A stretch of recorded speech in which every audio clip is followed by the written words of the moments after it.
Hello everyone. So today's problem is pretty simple one, but this is very important as it will build the basics, and with the strong basics you can handle the other problems very easily. So today's problem is climbing stairs. So if we just look at the problem statement, it says that there is staircase of n steps, okay, and at each point you can either climb one step or you can climb two steps, okay. So what does this mean? That if you are standing at step number 0, you can go to step number 1, or you can choose to go to step number 2 directly. And what we have been asked is, in how many distinct ways can you climb to the top, okay. So for example, if n is 2, that is you have to climb two steps. So the staircase is of two steps, then there are two distinct ways. How come? The first way is you will go one step and then again go one step. So this is one unique combination, and other combination is you can directly jump to the second step. So this is how you can climb a staircase of two steps in two unique ways, okay. So again, if we go to the little complex solution, complex problem, then if you see, if n is 3, that is you have 3 steps, okay, like this. So this is step number 0, this is 1, and this is 2, and this is 3.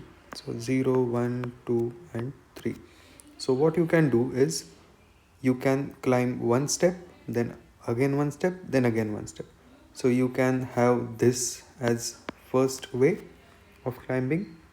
Then you can have the second way as you can go two steps from here to here, then one step from here to here. So this could be the second way. Or what you can do is you can go one step in the beginning, okay, so from 0 to 1, and then skipping step number 2 you can directly go to step number 3. So this is the third way, okay. So in short, you can climb the 3 steps in 3 different ways, okay. So as you can see, this problem, it's turning out to be a recursion based problem, because see, if you have visited this 2 twice, okay, you have visited this one twice, okay. That means as and when your input grows, there will be multiple recomputations that will be happening in the problem. So once you understand how to identify the pattern, the building the solution will be easy. Now let's quickly go and jump to the base cases as we do it always. So okay, so let's consider that there are 0 steps, okay. Let's take the very basic case that n is equal to 0. So in that case, you will have 0 combinations, correct. So if there is no staircase to climb, how many different ways can you use? Obviously 0, right? Then let's take n as 1, okay.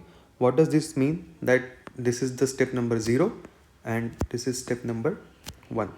So for how many different ways are there to climb just one stair? If you have option to climb one step at a time or two steps at a time, okay, so in that case you will only have one option, because climbing two steps is not an option over here. There is no step number 2, correct. So if we consider this, then obviously the answer would be 1, okay. So how many unique ways are there to climb just one stair? It is 1, okay. Next, if we consider n is equal to 2, then as we have seen in the earlier example which is given in the problem itself, you can have combination as one step and again one step. So this is your way number 1, okay. This is first way of doing the things, and then you can take two steps directly, which is second way. So answer for n is equal to 2 is actually 2, okay. Similarly for 3, this we have discussed already in the problem statement itself. there is one way is one step, then take another step, then take another step, or you can have another option as take one step at a time, and in the second time you jump two steps, or you can jump two steps and take one step. So in all there are three ways.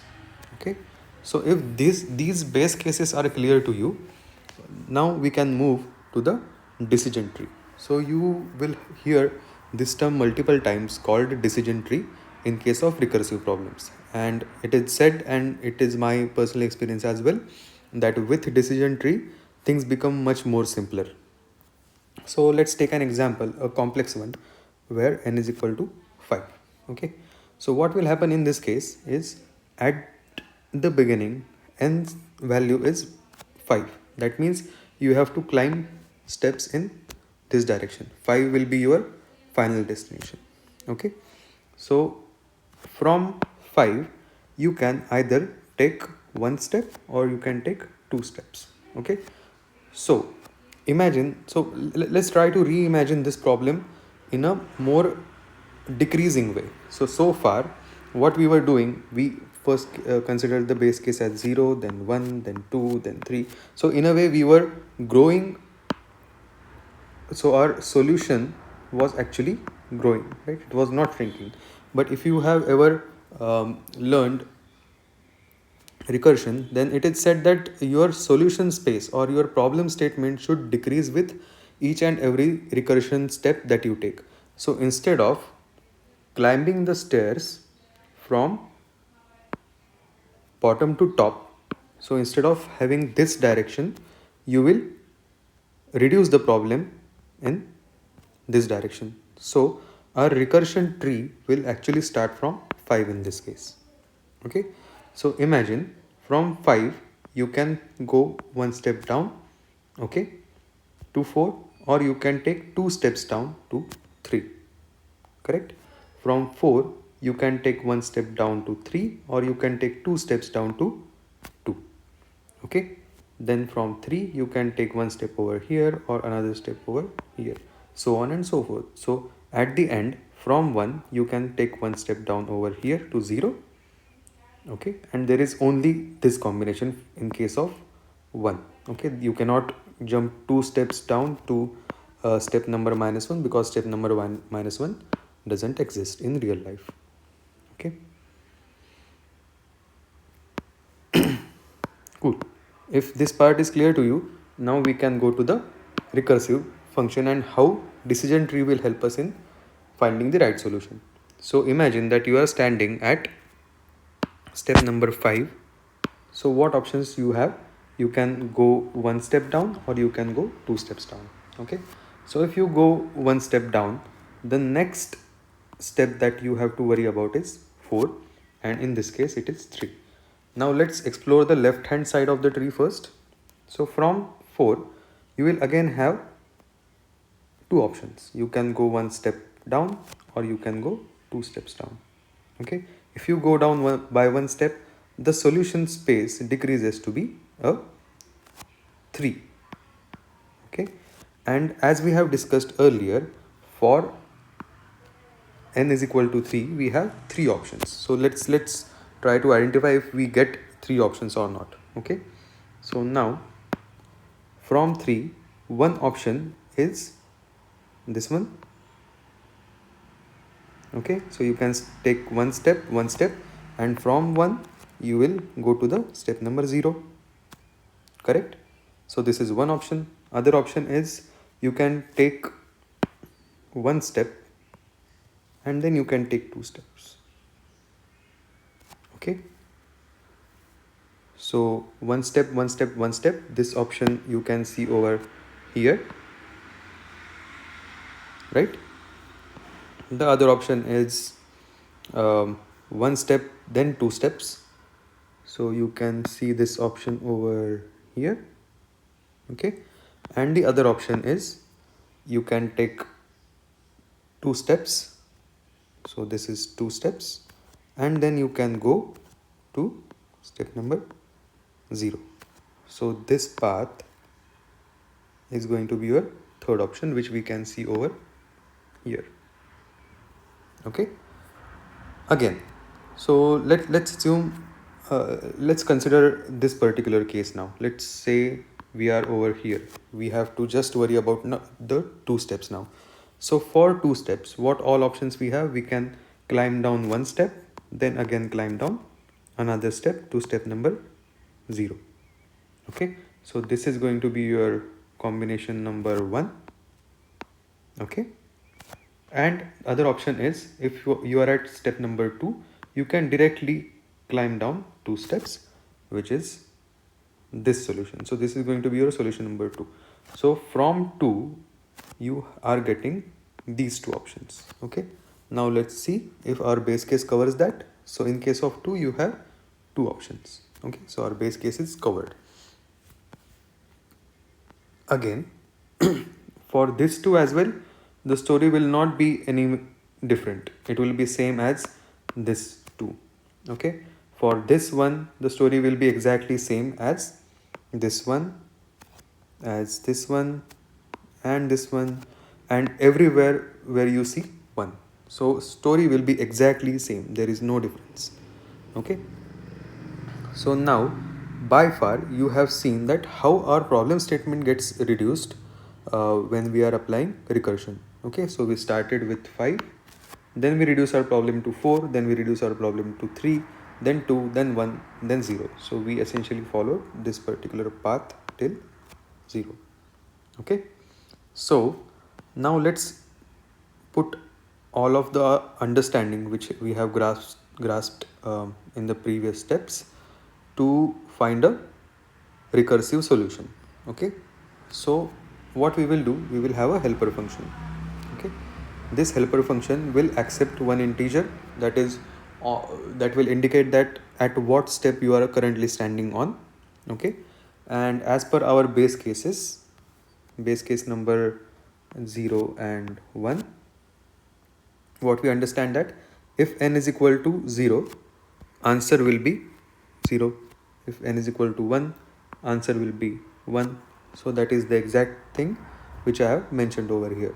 If n is less than equal to 1, we will return n. Okay, now if we are standing any on any higher state, any higher step. So this is step number 0, this is 1, this is 2, this is 3. Okay, this is 1, this is 2, this is 3. So from 3 onwards the problem becomes a little complex, because from 3 onwards we have two options. We can either climb down one stair or we can climb down 2 stairs. Okay, so for 3 and above we have to have two cases, right? Case number 1 is you climb down by 2 steps, or you can climb down by 1 step. So those things I have captured over here. Okay, and at the end the number of combinations those are possible will be sum of these two. Okay, that means the sum we are capturing in the answer and we are returning the answer. So by this logic you will essentially build a decision tree like this. So you will exactly follow the path that is mentioned in this highlighted tree. Okay, but now you must have guessed that we are doing some repetitive tasks over here. Okay, what are those repetitive tasks? So if I have to highlight this, we are computing 3 over here and 3 over here.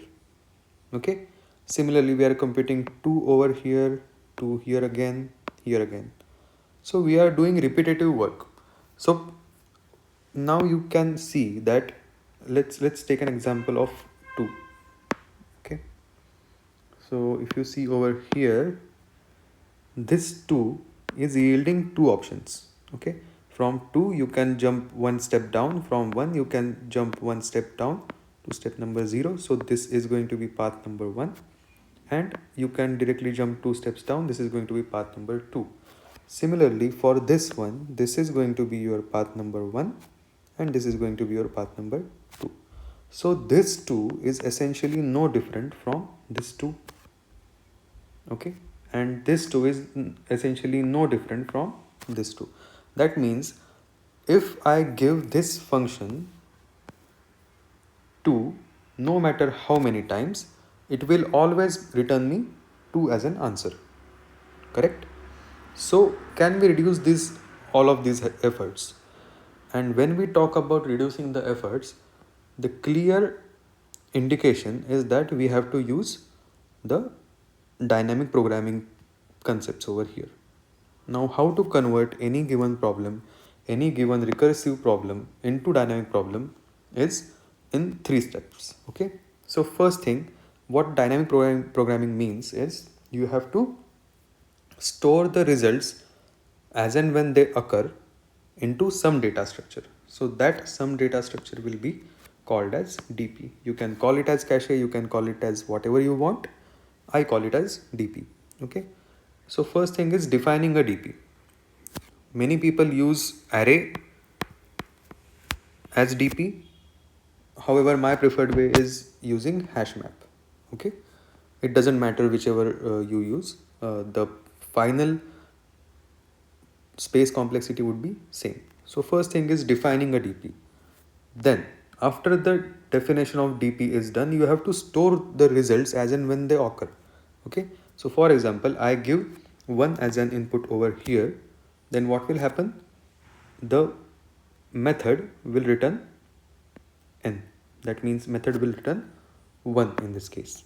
Okay. So this result has to be collected somewhere in the DP that we are using, right? So this DP has to be used somewhere. So as and when we get any of the result, we will store that result into the dynamic programming. Okay. And again, we have to reuse that result somewhere in the recursion so that we can reduce the duplicate computation. By duplicate computation, I mean whatever we discussed over here, right? That this 2 is same as this 2 as, and it is same as this 2. Similarly, logic goes for 3. Okay.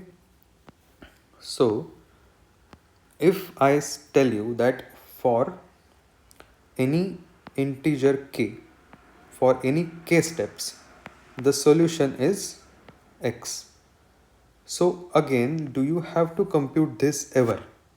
Okay, if I have stored this value into my DP, then I can simply check if my DP contains this solution. That means if I have computed this ever before, if that's the case, then I can return the result directly. I need not recompute it.